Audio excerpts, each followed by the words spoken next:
हाँ तो बच्चों, अब अलजेब्रा वाले क्वेश्चंस आएंगे अच्छे से समझ।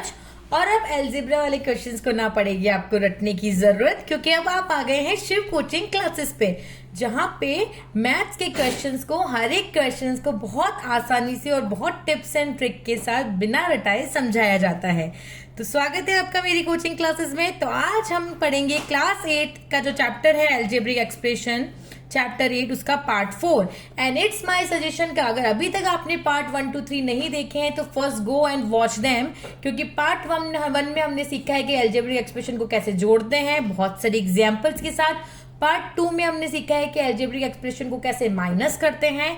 पार्ट 3 में हमने सीखा है कि अलजेब्रिक एक्सप्रेशन में मोनोमियल को मोनोमियल से कैसे मल्टीप्लाई करते हैं।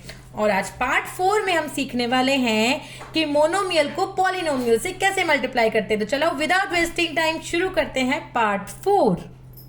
सो पार्ट 4 में है how to multiply a monomial by a polynomial. Monomial का तो मैंने आपको बताया था कि वन टर्म, अगर सिंगल टर्म है तो मोनोमियल। पॉली मतलब होता है मैनी, यानी बहुत सारी टर्म हो सकती है। तो इसमें भी सबसे पहले हम मल्टीप्लाई करना सीखेंगे कि एक मोनोमियल को यानी एक सिंगल टर्म को एक बाइनोमियल, बाइनोमियल यानी दो टर्म कि मतलब किसी एक्सप्रेशन में दो टर्म है और एक एक्सप्रेशन में एक टर्म है, तो ऐसे एक्सप्रेशंस को हम मल्टीप्लाई कैसे करते हैं कि एक एक्सप्रेशन में तो एक टर्म है और एक एक्सप्रेशन में हमारे पास टू टर्म्स हैं, तो हम उन्हें मल्टीप्लाई कैसे करते हैं। जैसे हमारे पास देखिए यहाँ दो एक्सप्रेशन, एक एक्सप्रेशन तो ये रहा और एक एक्सप्रेशन ये रहा। इस एक्सप्रेशन में दो टर्म है, देखिए एक टर्म तो ये रही और एक टर्म ये रही, तो ये तो हो गया बाइनोमियल एक्सप्रेशन। और इस टर्म में हमारे पास एक ही मतलब इस एक्सप्रेशन में हमारे पास एक ही टर्म है, एक ये रही। अब कैसे देखो, फटाफट से क्विक रिवाइज करवाती हूँ कि कांस्टेंट है, वेरिएबल, इन दोनों के बीच में कुछ नहीं है, मल्टीप्लाई तो कांस्टेंट वेरिएबल ऑपरेटर आ गया, मतलब ये क्या हो गया एक्सप्रेशन। उसी तरह से यहाँ पे भी देखिए, यहाँ पे हमारे पास टू टर्म्स है, यहाँ पे हमारे पास कांस्टेंट भी है, वेरिएबल भी है, ऑपरेटर भी है।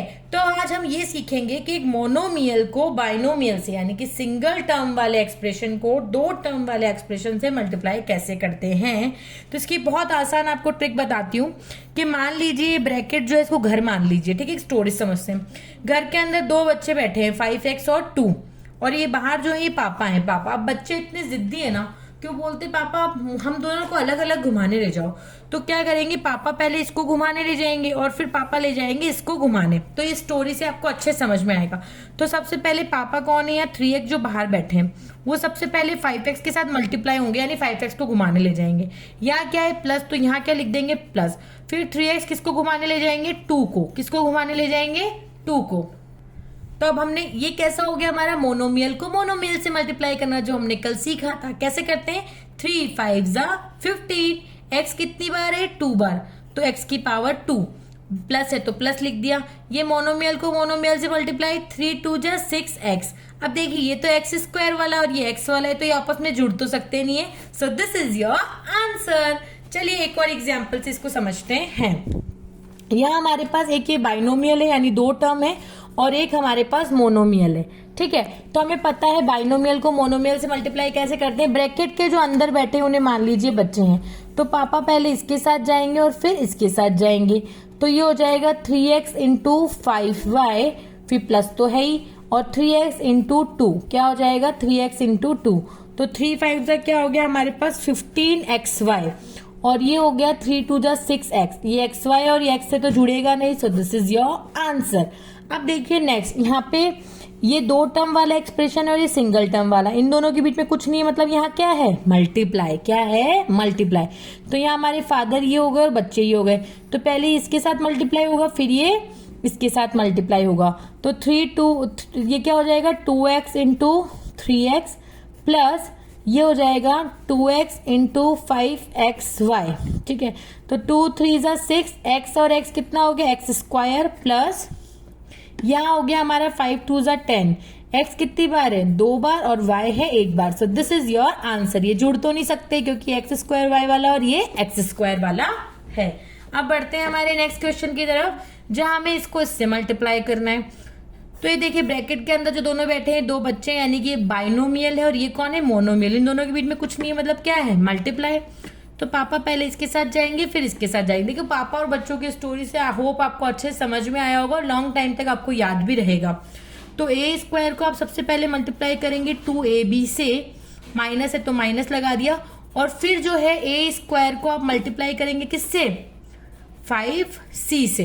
अब आप देखिए ए स्क्वायर 2 वन जा तो 2, इसका ही कुछ नहीं है तो 1 है ना, ठीक है। ए या 1 बार या 2 बार, तो टोटल ए हो गया 3 बार, और बी ए देखिए यहाँ 5, यहाँ आगे कुछ नहीं है तो 1, तो 5 वन जा 5, ए 2 बार है, और सी, तो दिस इज योर आंसर। तो होप आपको बहुत अच्छे से समझ में आया होगा कि किस तरह से हम एक मोनोमियल को बाइनोमियल से मल्टीप्लाई करते हैं, यानी एक सिंगल टर्म वाले को 2 टर्म वाले से हम कैसे मल्टीप्लाई करते हैं।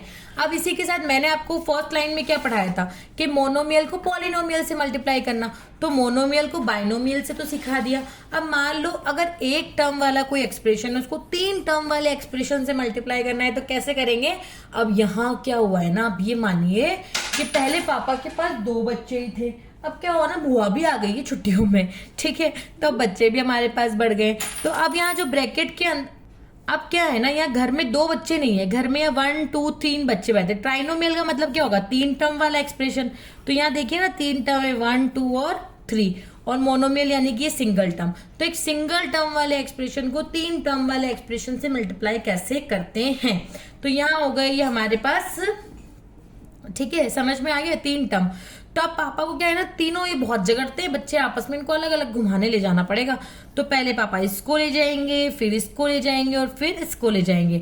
तो सबसे पहले 3p मल्टीप्लाई होगा आपका 4p से, फिर प्लस है तो प्लस, फिर 3p यानी कि पापा जाएंगे 5p के साथ, फिर प्लस है तो प्लस, और फिर 3p जाएगा आपका 7 के साथ। ये देखिए आपने क्या कर दिया, monomial into monomial, monomial into monomial, and monomial into monomial. तो 3 4 जा 12, p हो जाएगा p स्क्वायर, 5 3 जा 15, p स्क्वायर, 7 3 जा 21, और एक बार p। देखिए ये p स्क्वायर वाला और ये भी क्या है, p स्क्वायर वाला है, और ये p, तो ये तो आपस में जुड़ सकते हैं ना, क्योंकि सेम सर नेम है भाई, दोनों सोनी सोनी है, दोनों शर्मा शर्मा है।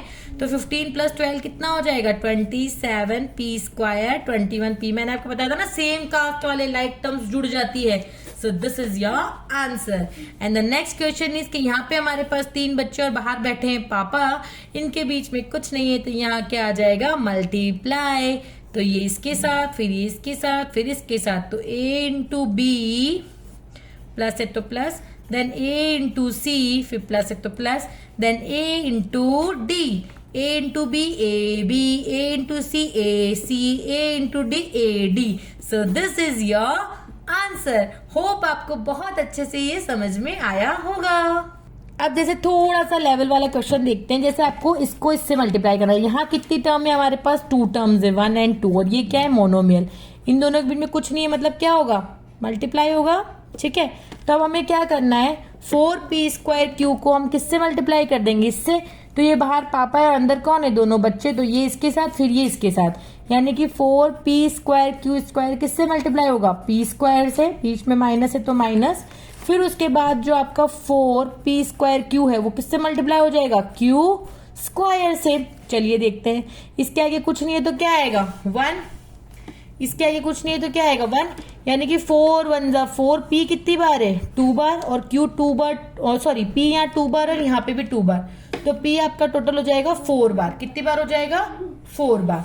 और q कितनी बार है, 2 बार, तो q स्क्वायर, यहाँ पे भी 4 1 जा 4, p कितनी बार है, 2 बार, और q 1 बार यहाँ पर है और 2 बार वहां पर है, तो q हो गया आपका total 3 bar. So this is your answer. ये दोनों सेम नहीं है, यहाँ p की पावर 4 और q 2 है, यहाँ p की पावर 2 और q 3 है, तो ये सेम में काउंट नहीं होंगे।